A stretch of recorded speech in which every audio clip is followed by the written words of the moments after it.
The buyer's journey is an important part of the process or the experience that someone who is new to your world being like the business that you have, the offer that you sell. So when someone comes into your world as a lead, so let's say you have a lead magnet, you're running ads for your lead magnet, and they enter your funnel, your world. And they don't know anything about you, and they don't really know what you do. They're not really sure how you can help them. They might have an idea, and you might think it's really clear in your, webinar or your document that you give out or whatever. You might think it's super clear, but that doesn't mean that everyone who um, consumes that thing thinks it's clear. So these people come into your world and they have their own problems, they have their own needs, their own dreams, their own desires, and they probably need help with some of those. But what's not clear to them is who you are, how trustworthy you are, whether you can solve their problems, and whether or not you're the right person or company to help them.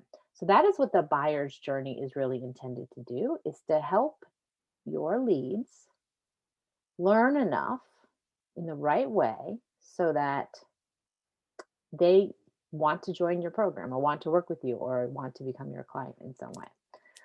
The problem, and we're going to get into this in a second, is not a lot of coaches are taught how to do this. Like I wasn't really taught how to do this when I first started coaching.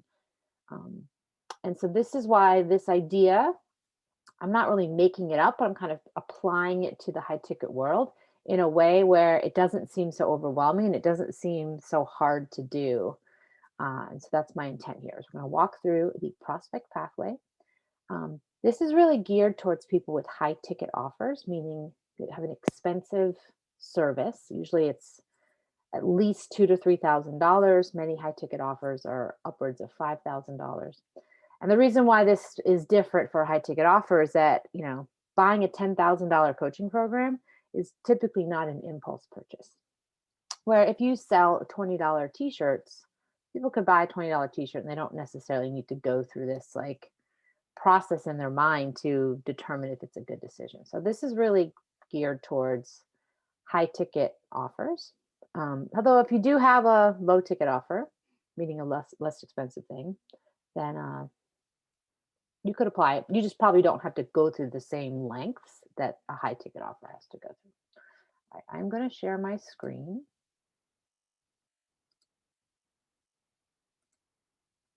Let's see how we're doing here. All right, I know I have this giant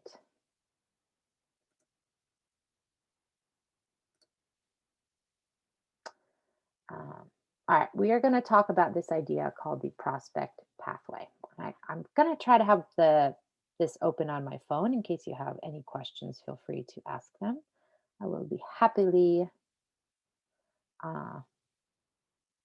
answer them if I can see them, which I can't really see them just yet.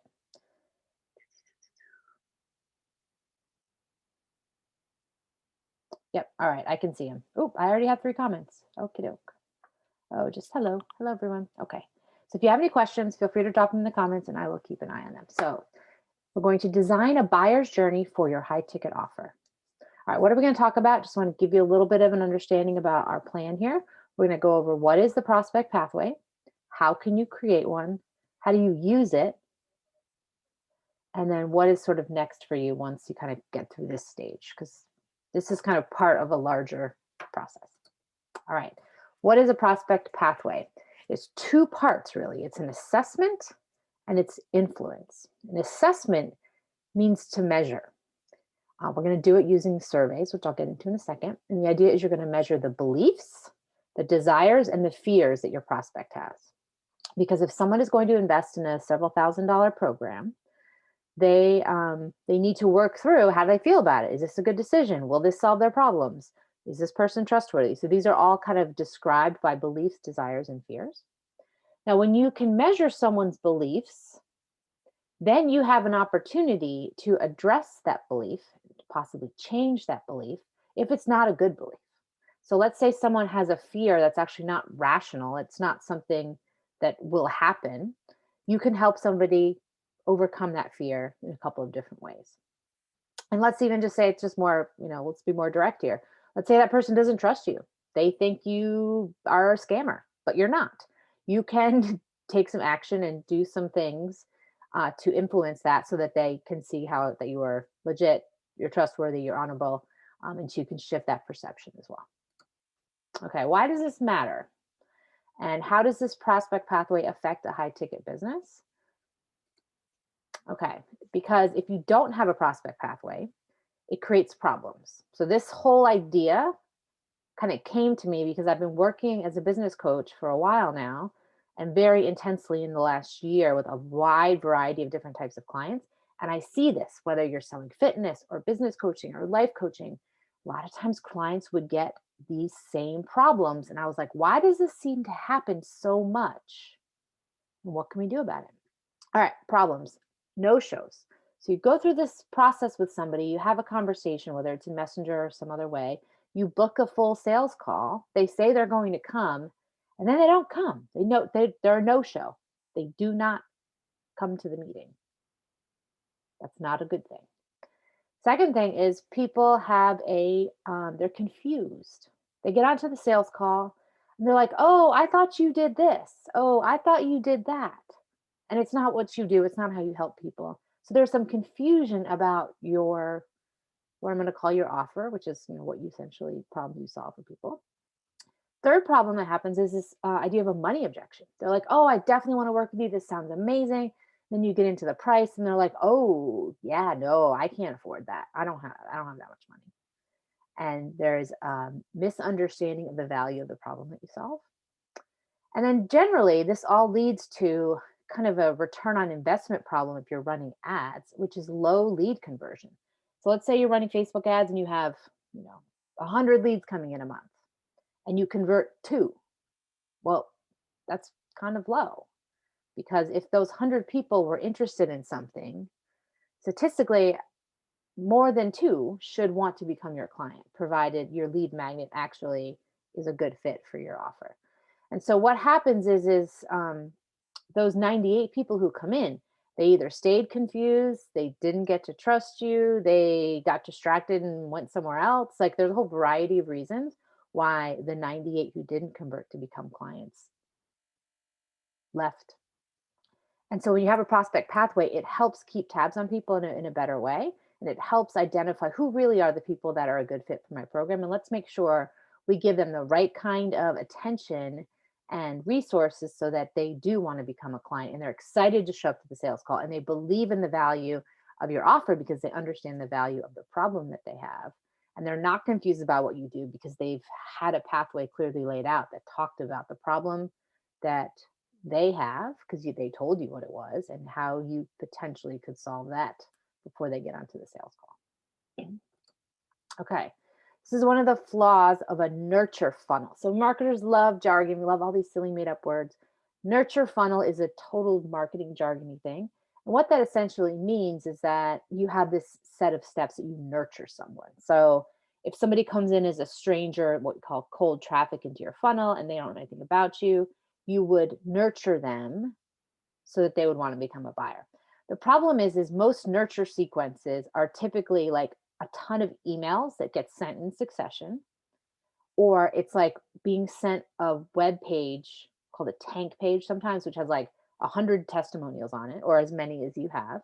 It also could be like a lot of videos in a Facebook group, like, hey, go through these 12 units and watch all these videos. And it's overwhelming. It can be so much stuff, especially if you have a program that's been around for a minute and there's a lot of assets. Like I had this definitely was a problem in the coaching business I had for soap makers a couple years ago is I had a Facebook group where there was probably 300 videos in there. And if you tried to go in and figure out what was helpful and relevant, like you didn't know. It was overwhelming. Okay, so that's problem number one. Number two is that the funnel is very one-sided. It's like imagine you're standing there and you're this prospect and I throw this giant pile of information at you and leave you on your own to consume it and figure it out and go through it. And I never really ask you what you want. I never really ask you what you need. I don't ask you what's going on with you. I don't ask you what your goals are and dreams for your life. I just give you all this stuff and expect you to consume all of it and figure out what it means on your own and then magically come in and roll. Yeah. That doesn't actually work. And the third problem is that it assumes this idea of one size fits all. So I have a funnel and every single person goes through the same thing. Well, we have people who are at different stages of life. If you have a business offer, they have different stages of their business. Maybe they are have different worries, different beliefs. Like every person is different in some way. So to assume that everybody needs to go through the same process to become a client, it's just not realistic. And so the problem that happens then is we get to this overwhelm. They're like, okay, well, if I send these 10 emails, I hope that two of them will help this kind of person and another two will help that kind of person. And so the idea is like, just give them everything and then the right people will connect with the right stuff and it'll work out magically. It just doesn't happen. So these funnels are flawed. People get lost, they disappear, they get confused, they're unclear about how you can help them. Okay, because people are prospects are people. This is sometimes something you forget when you become a marketer who, especially somebody who runs ads, is you start to see all this data. All right, we got 100 leads and 20 of them booked a call and 10 of them did this. And it starts to become statistics. And you forget, though, that statistics is about making generalizations. That's kind of what trending is. It's when you you do sampling for research. But each person in your funnel is different. Each person that comes into your world is going to be different in their own way. So when you don't forget that and you stay true to the fact that each person is going to have to probably get a unique something before they become a client, it kind of makes this whole idea easier to understand. Like you can't have a funnel when you have 100 different people come in the door because they're not all going to want the same food. It would be like, let's say you had a diner. Usually diners have these giant menus, right? But let's say you had this diner and you're like, oh, we're just going to serve one thing. Do you think the majority of customers will come into a diner expecting to be able to get something that they want and being told you get this one meal? No. That's kind of a straight, silly example, but the idea sort of is the same in that uh, people expect their problem to be solved. And if you're giving everyone the same thing, it's just not going to happen. So people are going to bounce. All right. But many people do have some things in common, and we can make some generalizations so that this doesn't become so overwhelming that you have to do a totally custom thing for each person. It doesn't have to be that extreme because all people have some things in common. We all have beliefs. What I mean by beliefs are these are sort of principles that we believe to be true. They may be true, they may not be true. I'm going to give you some examples. I guess we'll just get into some. So let's use an example of fitness. Let's say you sell fitness coaching. You might have a prospect who has this belief that if they want to lose weight, they have to do an hour of cardio a day. They might believe that is fact. When they were thin when they were younger and what they did an hour of cardio each day, and that's how it works for their body. They might be absolutely rigid in this belief. Now, if you talk to any fitness instructor, they're the fitness coaches that I know, they'll tell you that is not true, that a lot of times weight is based on nutrition, what you eat, the kinds of foods that you eat. But if this prospect comes in with this belief, it's very hard to convince someone in kind of a confrontational way that, no, you're wrong. So we first have to understand what someone's beliefs are, because if they have an unhealthy or incorrect belief or unproductive belief, you have an opportunity to change that if you give yourself a little bit of time to do that. Okay, number 2, we all hopefully have goals. We have things we want in life. If you get somebody into your world who has no goals, it's going to be hard for you to help them because if they don't want something, then what are you going to offer them? So let's make the assumption that everyone comes into your world has some kind of goal, whether it's a goal for their business, a goal for their own personal life. Doesn't matter. People are people. They buy and make decisions on behalf of a couple of different entities, whether it's their job or themselves. But everybody's going to have some kind of goal, which is basically a dream. We're going to use those like, an aspiration, use those interchangeably. And then consequently, we all also have fears. We have things we're scared of, we're worried about, concerns. And you can call fears by a couple different labels, but they typically are reasons why we would be resistant to doing something. Oh, that looks hard. That I don't think that'll work for me. That looks scary. That looks risky. That looks like maybe something that isn't for someone like me. And so those are all fears that people generally have. especially in this world of high ticket offer, there's going to be some resistance. All right. So the first thing that is part of this prospect pathway is what I'm calling an assessment. And it's different than an application. So if you've been in the high ticket space for a little while, and especially if you've done a coaching program, you were probably encouraged, as was I, to use an application. And I did one for a long time. But the interesting thing about this idea of this application is that you're not really applying to anything. Like, I've applied to jobs in my life, and an application really is that. Like, I'm filling out the application, I'm asking to be accepted so that I can get a job where you pay me. I've also applied to schools where you fill out this application, there's a limited number of spots. And if you are accepted, you meet some criteria, then you um, get to come in. Now, by design, if I'm applying for a job, I'm going to be honest, but I'm also going to maybe like spin things a little bit. I'm going to make myself sound maybe a little better than I could, right? I mean, that's the whole idea. Like, you want to be very thoughtful in your answers in an application so that you look like a good candidate. If you're filling out a job application and you're saying, yeah, I am kind of lazy and cynical, you might not get the job. So, by definition, when we fill out applications, we're not going to do it totally honestly. In a coaching program, we don't want that.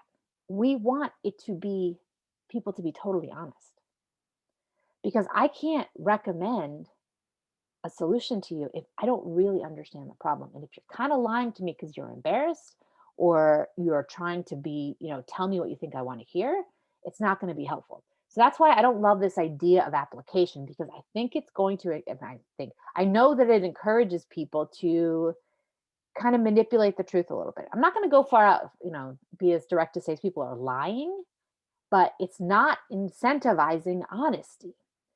And what we want, in whatever you call this thing, we'll call it, so I'm calling it assessment, is you want honest answers to difficult questions. In a lot of cases with high ticket offers, you are helping people solve a painful problem. And so if they are honest with you, you have much more useful information to make decisions. A lot of these difficult topics are around things people are ashamed about, they're embarrassed about, they're have struggles, there's some pain there. Okay. So we want to make sure that your prospect has an incentive to fill out this form correctly. And so that's why when I position it as an assessment, people are more, it's positioned as like, if you fill this out, I will be able to give you something of value. So I'm like basically saying, if you do this quick thing, you will get something valuable in return. That's typically not how the application is framed. And the third thing is the assessments are much longer than your standard high ticket application. Standard high ticket application that I've seen, and I've looked at several hundred now for different coaches, is they're like maybe 10 questions. They're usually pretty surface level. They're often kind of vague, like, what's your biggest problem? What's your biggest struggle? What are your goals?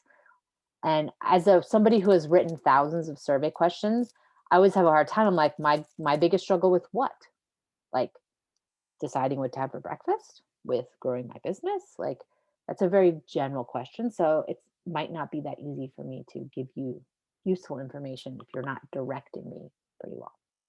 Okay. The interesting thing is when you use this much longer survey, so the assessments are about 20 to 25 questions. They take probably 5 minutes, a good five. It's not really that long. And I have written surveys that are way longer than this. And if you've ever taken like a Myers-Briggs, this is not even close to being as long as something like this. So people will fill these out if, first of all, if it's an enjoyable experience, if it's insightful experience for them, and if they're properly motivated to do so. If they think they're going to get something of value in exchange, people will do it. And I have no doubt about that. And so that's sort of the deal, is that when you ask people these questions, it should give them some clarity, because they have to think about stuff they might not have been thinking about. They have to think about, all right, what do I really want? How will I feel if this doesn't work out? All right, what would I do in this situation? Good questions in an assessment will be, I'm not going to say enjoyable, like it's fun, but it will be interesting. And you'll be like, wow, this, all right, I really had to think about this problem. And this is now giving me some clarity as to what I possibly should do about it. Because when you are only talking about surface level problems, so let's say we're talking about a business coaching offer and someone's like, oh, my problem is leads. Okay. That is a indicator of a problem. Like you don't have enough leads. Okay. And that might not be a big deal. You might not care. You might not really care about your business. So the fact that you're not getting enough leads isn't necessarily a painful problem. It could be, but you've got to dig deeper to find out, all right, well, so what does that mean? You don't have enough leads. What is the consequence of that? How do you feel about that consequence? What happens if this problem isn't fixed? And that's when you start to explore to a deeper level the severity of what's going on and whether or not solving this is a big deal. Because if solving something's a big deal, it's really important to somebody, that problem has value.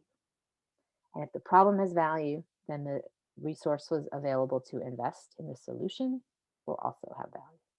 This is how you kind of get somebody prepared to make an investment in high ticket is let them decide. I'm not talking about manipulating anybody, but help them see how important and a big deal this problem is so that they will take the right kind of action to solve it. All right. So, what is this estimate like? How does it technically work? As I mentioned before, it is a survey. This is only part of the prospect pathway, but this is one key thing that differs from most coaches who are using kind of standard applications you're getting. It's got 20, 25 questions. You don't really, I haven't created one that's longer than that yet. And it gathers some key information about prospects in their situation. Now, there's a couple things that I know how to do because I've written so many market research surveys, is that you want to blind the questions. And that is an expression from market research that has to do with masking the intent of the question. So if I write a really good blinded question, you can't really tell what I'm asking you, like why I'm asking you this. It looks like an interesting question, and I may have a very specific thing I am measuring from that question, but you shouldn't be able to tell.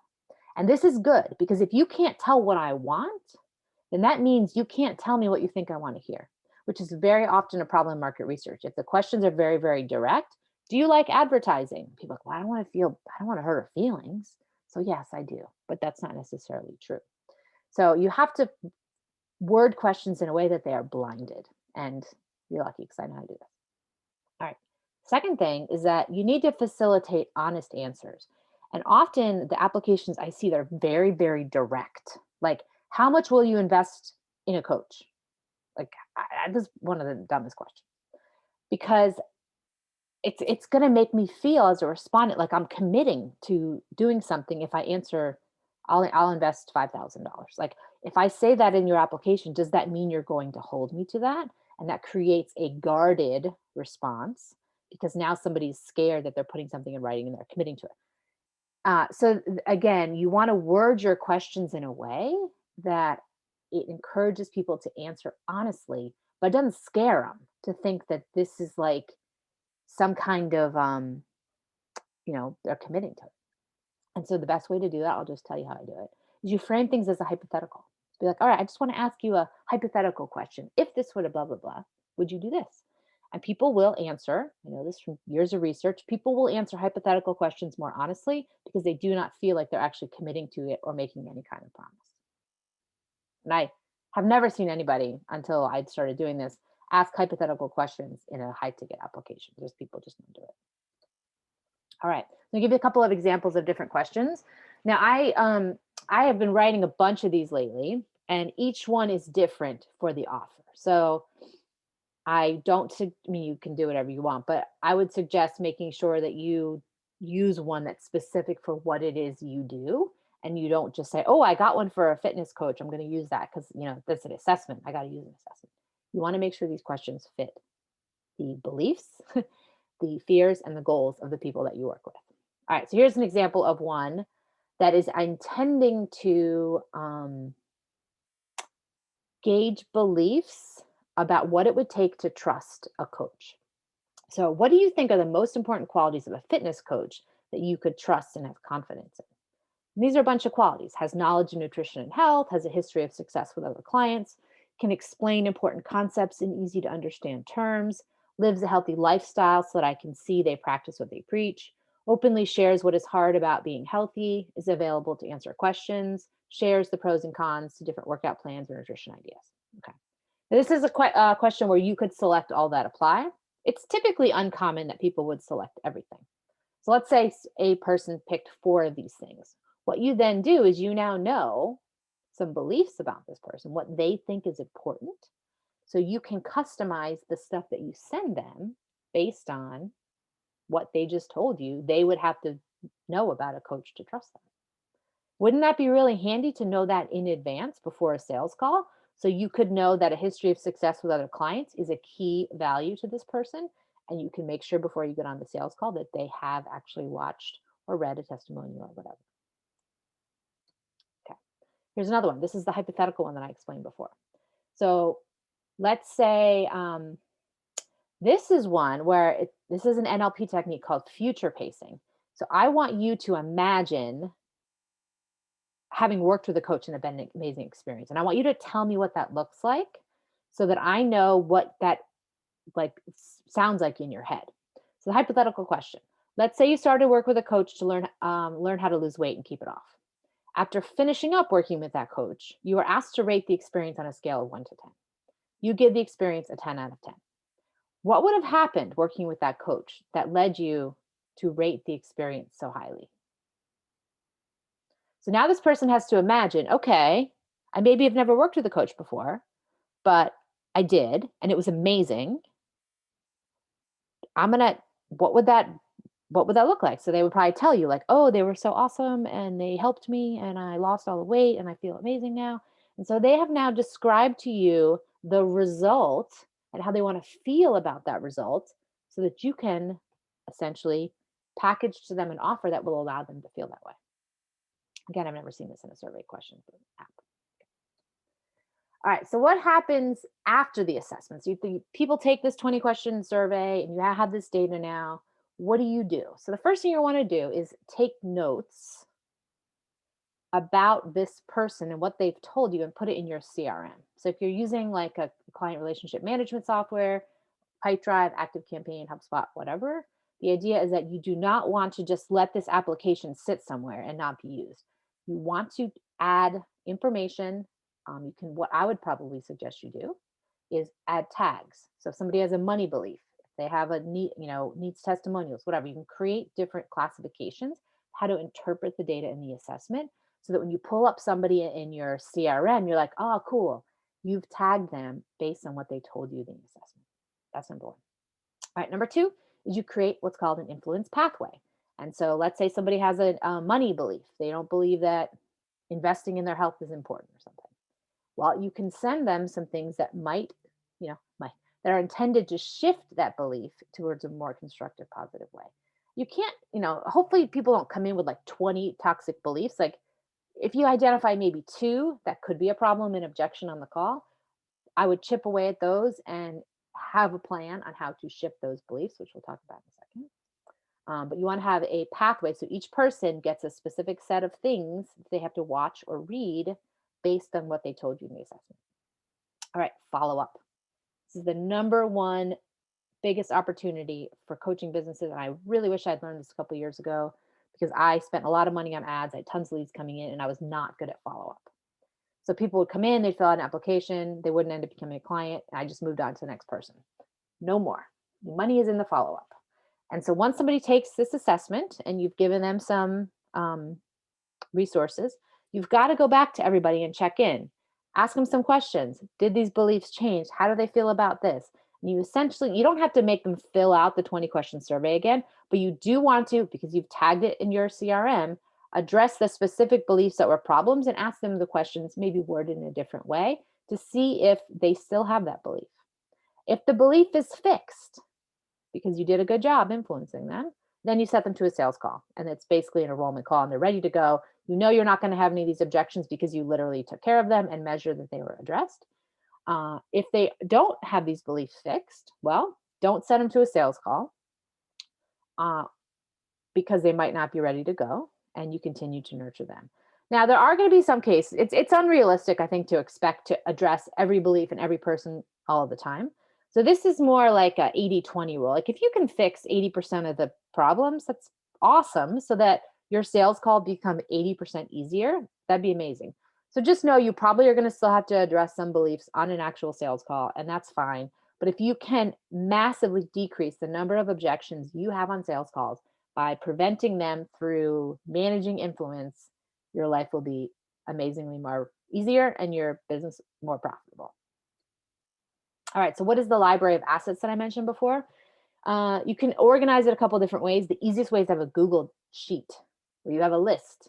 These are all the trainings we have. These are all these assignments I could give somebody to help them think differently about something.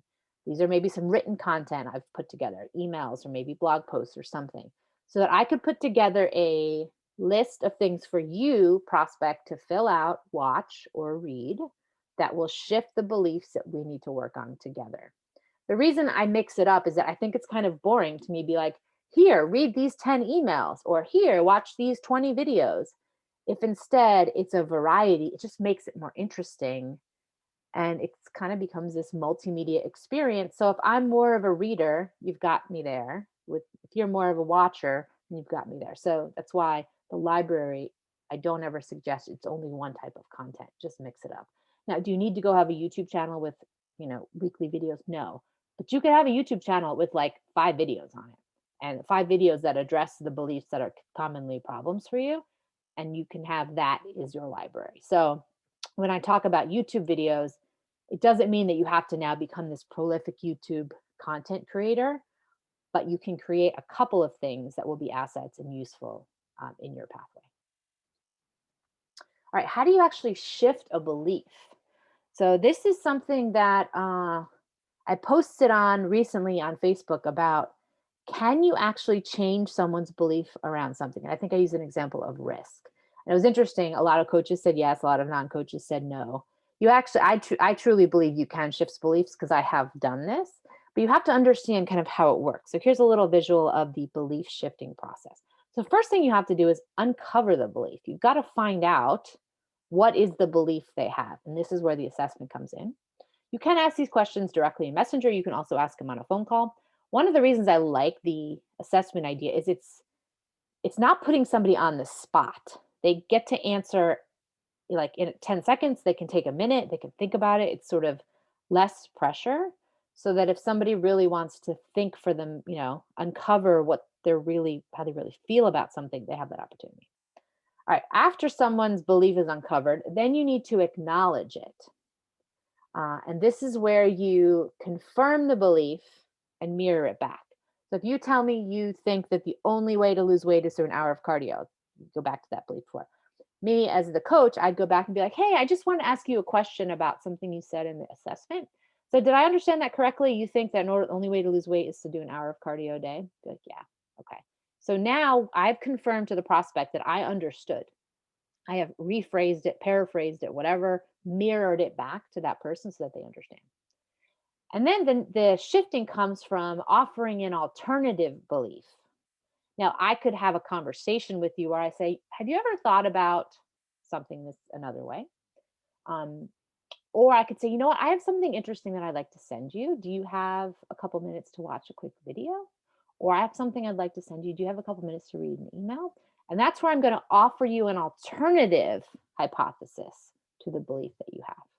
There's a bunch of different ways. Like it's hard to generalize the one way you do that, but let's say our cardio example, it could be like, something about a testimonial with a client who lost 100 pounds without doing any exercise, and they just focused on nutrition. So then you want to discredit the old belief by questioning its validity. So I go back to you and be like, hey, did you watch that video? Interesting. Isn't that crazy how Amanda lost 100 pounds and she only changed her nutrition? And now you've had to question whether or not your old belief is true, because now there's another hypothesis present. And this is where then you would reinforce this with a story, or you'd push to adopt the new beliefs. You'd be like, what's interesting is that I've now coached 100 clients and not one of them has cardio in their workout plan. And I'll tell the story about another client who did something. And so this is this process of how this works. And the assessment and the prospect pathway is intended to do that, is to uncover beliefs, confirm we have them, offer alternative hypotheses, discredit the negative belief, and then reinforce it so that we essentially have shifted and changed the belief before getting onto the sales call.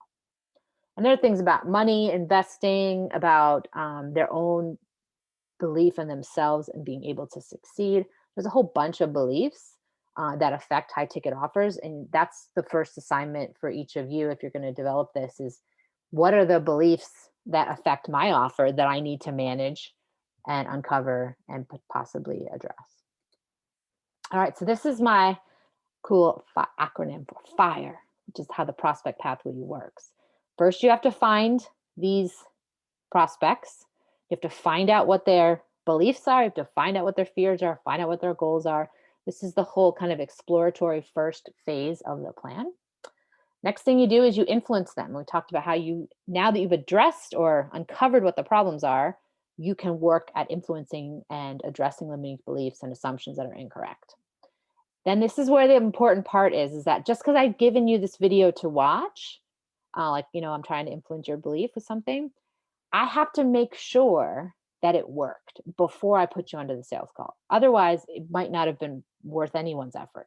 So this is where the reassess comes back. And this is the follow-up that I talked about before. You've got to go back to each prospect. You've tagged them in the CRM. You've been keeping tabs on what this person's problem was and what you sent them. So it should be fairly straightforward to check in with each person, be like, hey, did you watch that thing? And then you ask a question about whether or not that belief has been fixed. This is the key part of it because you've got to close the loop and make sure the problem is fixed before you move on. Otherwise, you haven't really accomplished much. Now, are you going to, as I said before, you're not going to fix and address every single belief, and that's fine. But what does matter is that you are nipping as many of these problems in the bud so that by the time you get on the sales call, it's easy and basically an enrollment call. Then that's the last one, E, enroll, which means that once the prospect is ready, you've re-gauged those beliefs, you think you've made some progress, you've either fixed all of them or at least most of them, and this now prospect is excited. They've gone through this experience with you. You've cared. You asked them all these questions. You followed up with them. You made sure that you understood what their goals are and their dreams, and you sent them stuff that was really relevant to them. That's a long way to build and establish a relationship and trust. This is very, very different than some of the more popular sort of marketing funnels where it's like, get them onto a sales call as quickly as possible. Well, you're not going to be able to do any of this stuff if that is your goal is speed. So this is a more patient play. It doesn't have to take a long time. I mean, you can do this in a week. I can send you 2 emails and a video to watch over the course of 6 days. So it's not like we're dragging these things out weeks and months, but I don't think you should have the expectation that you want to get every prospect onto a sales call like immediately, because then you can't take care of any of this stuff. All right, so what's next for you if you have a high ticket offer and you want to create your prospect pathway? Okay, you have to create your assessment. You have to know what beliefs you want to measure. You have to know what goals typically people want, what fears they have, and so you can craft those into a survey. You also need to build out your library of assets. These are all the sort of trainings or whatever that you could send people to address specific beliefs. I like to build them out and then classify them. Here's a money one, here's a time one, or whatever. Then you want to classify how the assessment questions turn into tags in your CRM, because you got to be able to classify these people. Otherwise, it's just an overwhelming amount of data. And so you're going to basically have a legend. Like if they say this to question 2, then they get this tag. And so the idea is that it's pretty straightforward so that you could teach an employee this one day if you got to that level and wanted to do that. Then you're going to have a pathway that is based on each tag. So if somebody indicates they have this particular belief problem, then we know they're going to get this pathway of training. If they have this, and they get that. And so again, it's kind of like a choose your own adventure book, but there's not an overwhelming number of choices. I think for most offers and the ones like that I'm helping clients with now, like we have like 4 pathways, and it's just really a list of stuff that people get if they give us particular indicators. As you get really sophisticated and you're good at this, you could expand it. But I don't think you have to feel like you're going to have 57 pathways and it's going to be really hard to keep track of it. The idea is just you're not sending stuff to people that isn't relevant. You're not overwhelming people by sending them too much stuff. You're just sending them the stuff that matters, and you have a system to measure what matters and to keep track of it. So it's not like terribly complicated theoretically, but not nobody does this. Then you have to go out and you have to test it. You got to practice it, and you've got to like, get the CRM going, make sure people are filling out the assessment, figure out the pathway. So there's a little bit of something that goes on when you first set it up. And so as you test it, you're going to learn. You're going to probably change questions in the assessment. You're probably going to add some more resources to the library. So it's something that I would expect would evolve and change over time. But once you get this first iteration up and running, it's going to be amazing how much more your prospects feel like you get them, because you do. You're measuring things in advance. You're not waiting to do all of this discovery stuff on a sales call. All right, so you do have a choice. I laid out all the steps for you. You're welcome, of course, to implement that. Or if you prefer that I build this all out for you, I would be happy to do that as well. So you can either drop me a comment or send me an email at molly@cleverhummingbird.com, or you can find me on Facebook at molly.elmore, and I would be happy to chat with you to see if um, you have an offer that I know enough about that I could build this out for you, and if um, it's something we want to do together. So I'd be happy to. And if you have any questions about this, feel free to drop some in the comments. Let me see if we have any. Uh, don't see any questions. Hello, Edward. Hello, Celeste. Celeste had a comment. I've learned from experience to grow. We must be honest with ourselves, otherwise, in the universe, others in the universe. Honesty is key. Absolutely agree.